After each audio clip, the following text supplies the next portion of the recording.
This is Mrs. Curry, and this is our lesson on acceleration. We've learned about displacement, distance, speed, velocity, and now we have to learn about acceleration. Okay, so acceleration. When you're driving your car, you don't normally drive your car at a constant velocity. You're speeding up and you're slowing down. And so what is causing that acceleration, or I'm sorry, velocity to change? Well, by definition, the change in an object's velocity with time is called the acceleration. So here is the equation for the average acceleration. You should notice a pattern. Now I have the change in velocity over change in time, final velocity minus initial velocity, okay? What about units? Well, velocity is on the top, so meters per second over seconds, and that is equal to meter divided by seconds, and then that I can use some algebra. I would multiply times the reciprocal, and now I have meters per second squared. So that is the units of acceleration. And this again is the definition of average acceleration, okay? The acceleration is a vector quantity. So it has both a magnitude and direction, which means I can have a negative acceleration, just means I have acceleration in the left direction, assuming again that left is negative. Okay, so a couple things. If acceleration and velocity are in the same direction, the object is going to speed up. So if I'm moving to the right, I'm accelerating to the right, I'm speeding up to the right.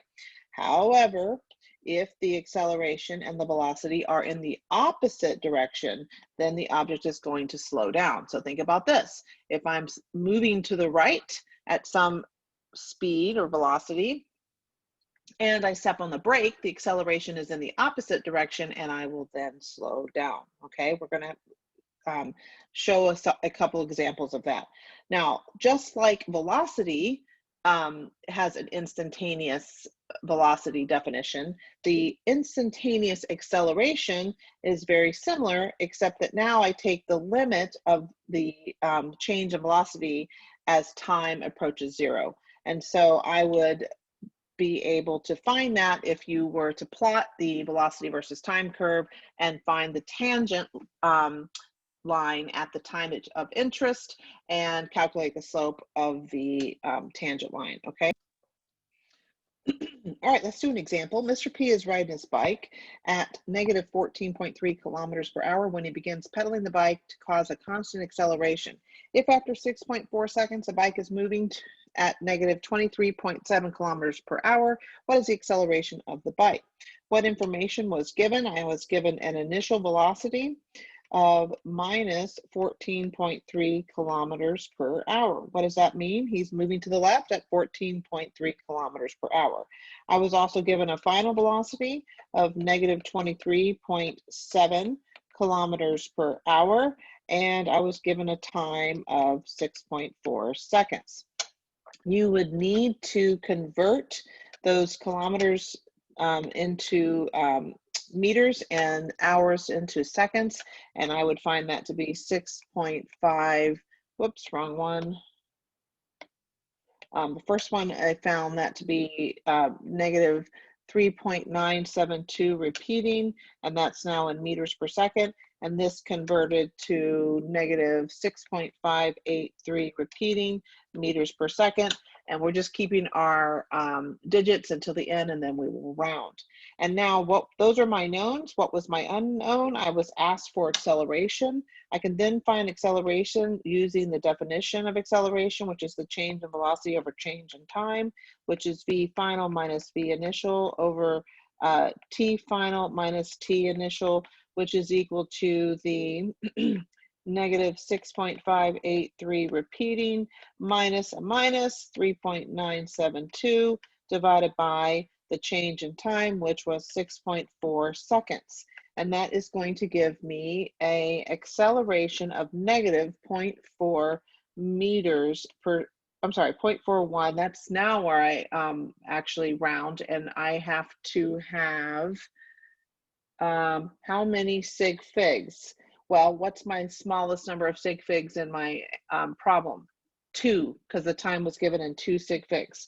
Again, know that you're not going to get graded by the AP graders for exact sig figs like you would if you were in AP chemistry, but we want to try to pay attention to that. So don't round to the end. I usually tell my AP physics students, round to 2 decimal points and you should be great. Okay, negative 0.41 meters per second. I'm not done. I have a square. So negative 0.41 meters per second squared is what I found my average acceleration to be.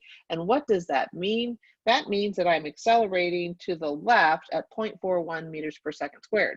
Well, how could I be speeding up if the acceleration was negative? Well, that was because my original velocity was negative or to the left. So I am moving originally to the left, I started accelerating to the left, and I sped up. And so with that, let's go through and do fill out the chart that I have below. So I have this table I would like for you to fill out. So I have an object that's moving in either the positive, negative, or with no velocity at all. And then I want you to tell me with words, what is the resulting motion if the acceleration is positive, negative, or not present? So let me just do one together. So if I have velocity is positive and acceleration is 0, the result is a constant speed to the right, assuming that to the right is positive, okay? So pause the video and go ahead and fill that chart in and see if you get the correct answers. Okay, so hopefully you're back and you have something that looks something like this. So let's go through these together. So I have, let's look at line item number 2. I have a positive velocity and a positive acceleration. So both of the signs of the velocity and acceleration are the same. So I'm speeding up, but which direction? I'm speeding up to the right. So what about if I have a positive velocity and a negative acceleration? Well, what direction am I going? I'm moving to the right because I have a positive velocity, but I am doing what? I'm slowing down because I have a negative acceleration. So my signs are opposite, so therefore I'm slowing down. What about the next one? I have a negative velocity, but I have no acceleration, so I have a constant speed to the left. What about this next one? Negative, negative. So I am speeding up to the left. I have a motion to the left and I'm speeding up to the left because of the fact that I have the same signs, but they're in the negative direction. What about this one? This is one that gets people. A lot of students have a hard time with this concept. I'm moving to the left, but I'm slowing down, okay? Because I have a positive acceleration does not mean I'm speeding up, because originally I was moving to the left. So when the signs are opposite, I'm slowing down no matter what. Okay, I'm moving to the left, but I'm slowing down. How about this last one? I am started at rest, and then I will accelerate which direction? To the right. So I start at rest, and I will speed up to the right. All right, continuing on. So we need to talk about velocity versus time graphs. Now we're doing V versus time, okay, as opposed to position versus time. So which one is on the x-axis? I'm sorry, which one is on the y-axis? The first one is on the y-axis, and the time is on the x-axis. Okay, so this is what it would look like.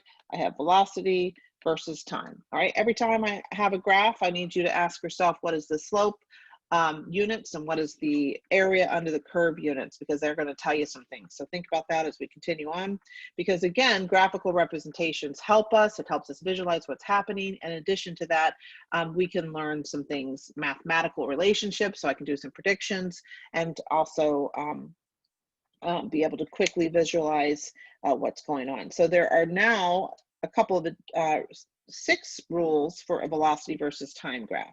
First, the slope is acceleration. Now, how did I know that? Because if you look at the definition of slope and what are the units of slope, it is velocity, which is on the rise, so meters per second, over second. What does that equal? Meters per second squared. Sure enough, the slope is now the acceleration. So just like before, if I had a graph, I have velocity, meters per second, and I have time in seconds. I can determine that the steeper the slope, so here's a car A and here's a car B, the slope for A is greater than the slope for B. So what does that mean? That means the acceleration of car A is greater than the acceleration of car B. So the steeper the slope, the greater acceleration. What does it mean if I have a straight line? Well, these two graphs I just showed you for car A and B have straight lines. They are linear relationships. So if I have a straight line, that means my slope is the same, right? No matter where you take the slope, it's going to be constant. So what does that mean in terms of the motion of the car? It has a constant acceleration. And the instantaneous acceleration at any point during that time is going to equal the average acceleration. Well, what if I have a horizontal line? So let's draw in red a horizontal line. What is the slope of that line? That is equal to 0 because I have no slope, therefore I have no acceleration, okay? What if I have a curved line? This should be similar to what you've done already. If I have a curved line, the velocity is changing, but it's not changing at a constant rate. So therefore the acceleration must be changing, okay? Now, one last piece of information that this graph gives us is that the area now under the curve, if I look at the units of area under the curve, so area is the base times the height. So what are those units of time? That's seconds times meters per second. Seconds cancel, I get meters. That meters is a valuable piece of information. What is it? It is the displacement. So if I were to calculate the area of the curve that is bound by the horizontal axis to the curve, I can actually determine the displacement of the object during that time frame that I calculated that area. Okay, so just a couple, take a look. We've now got quite a bit of tools that we've learned here. So I have I'm going to look at all the graphs on the left. These all go with one another. So I have this object. I'm going to look at velocity first. I notice that this slope is constant. It's positive. So sure enough, I have a constant and positive acceleration. Okay, if I then think about the fact that the velocity of that curve is changing, if I go and look at the position versus time curve, I notice that the slope of the tangent line is changing. What's happening to it? It's getting larger because the velocity is becoming larger. Okay, now let's look at something that is looks like this. Sure enough, the slope is constant, but it's a negative slope. So this is a positive slope. And so I come down and look at my acceleration graph that corresponds to that velocity versus time graph. And I have a constant negative acceleration. And then if I come to the position versus time curve, I can come and look at maybe the tangent line and see what happens to the slope of the tangent line. And it is changing, but it's getting smaller and smaller. So as I go from position versus time to velocity versus time to acceleration versus time, you guys are going to have to be able to sketch those based on information that you have been given in a problem. So we're going to get practice with that. Don't worry. All right, so let's do a quick example. And I have some scribbles there. Okay, so velocity versus time graph for an object is shown.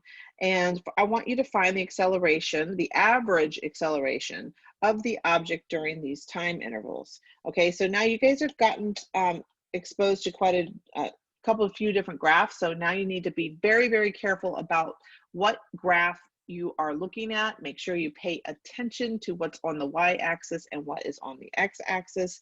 And so if we use the definition of acceleration, which is what we want to know, we need the change in velocity over the change in time. And we're going to calculate that based on this graph for each one of these items. So I would have you pause the video and go ahead and try that, and then I will come back and all right, so here are the answers. Basically, I'm using the definition of average acceleration, which is the change in velocity over change in time. So for question A, I am taking the final velocity at 5 seconds, which is at -8 meters per second, minus the initial velocity, which is again at -8 meters per second. So I'm looking at this point, excuse me, I'm looking at Let's see if I can do it in red. So I'm looking at this point and at this point, and then I am dividing it by the elapsed time, and that equals 0. I take question B between 5 and 15 seconds, and I do the same thing. Final velocity is 8 meters per second minus a minus 8 divided by 15 seconds minus 5 seconds. That gives me 1.6 meters per second squared. And then also, for C, from 0 to 20, I have calculated the average acceleration for that as well. Now, one more piece of information that you can find from a velocity versus time curve is the displacement of the object. So now let me just do A, and then I want to find the displacement for 0 to 5 seconds. And so if I forget, again, that I can calculate that based on area, please always ask yourself, is the area under the curve tell me anything? Well, areas of let's say a rectangle on this graph would give me the height times the base, and that would equal meters, so that's displacement. So let's calculate, I'll do this in red, the area from 0 to 5 seconds. So I need to calculate the area of that rectangle right here. And so I have the base of that rectangle times the height. And what is the length of the base? That is the time axis, so that would be 5 seconds. And the height is -8 meters per second. Seconds cancel, I get meters, I get -40 meters. So what that means is that during the time from 0 to 5 seconds, the object traveled or had a displacement of 40 meters to the left. Okay, so why don't you pause the video, try doing them yourself, and I'll come back and give you the answers. Okay, so now we're back, and what I'm showing you now is the, this is important to pay attention to. So let's do B. What is the displacement of the object between 5 and 15 seconds? So I did this in green, and what I'm showing you is that those are two triangles. And again, we're calculating the area bound by the horizontal axis and the curve. So you can see the first part of this time interval, the area is below the horizontal axis. And the second part of this time interval, between 10 and 15 seconds, the area is above the horizontal axis. And so I've highlighted that in green, and I can see from this equation, I have two triangles, so I need to calculate the area of that. Well, what is the area of a triangle? It's 1/2 times the base times the height. So the first triangle, which is below, the base is 5 seconds and the height is 8, but it's a negative, so keep your negative sign. And then the displacement above is 1/2 times 5, again, and times 8, that's a +8. And you add that up and you find that the displacement between 5 and 15 seconds is 0 meters. So what was happening is he was moving in the towards the left on the first 5 seconds, and then on the second portion of that time interval, he was moving to the right, such that the total displacement during that time was 0. They canceled each other out. And you can see that the areas are the same. There's some below and some above. Now let's try C. Okay, I'm back. Hopefully you have found that the total displacement from 0 to 20 seconds is also 0, because if you look, the total area to the left, underneath the horizontal axis is equal to the total area above the horizontal axis, and they're going to cancel each other out. So the total displacement of the object was 0, and I've actually showed you by giving you the, first I add the area of the rectangle under, the triangle under, the triangle above, and the rectangle above, and they add up to 0. Okay, moving on. In figures A, B, and C, we have a combination. We have velocity versus time curves, and there's some different shapes. And what we want you to do is be able to select the corresponding acceleration versus time graph. So let's take a look at A. I have a what? Positive and constant. And so acceleration must be positive and constant, and I find that that is E. So these two go together. And then let's take a look. I'm going to do C next. It's a little bit easier. So this is positive and constant, but then all of a sudden I switch to 0.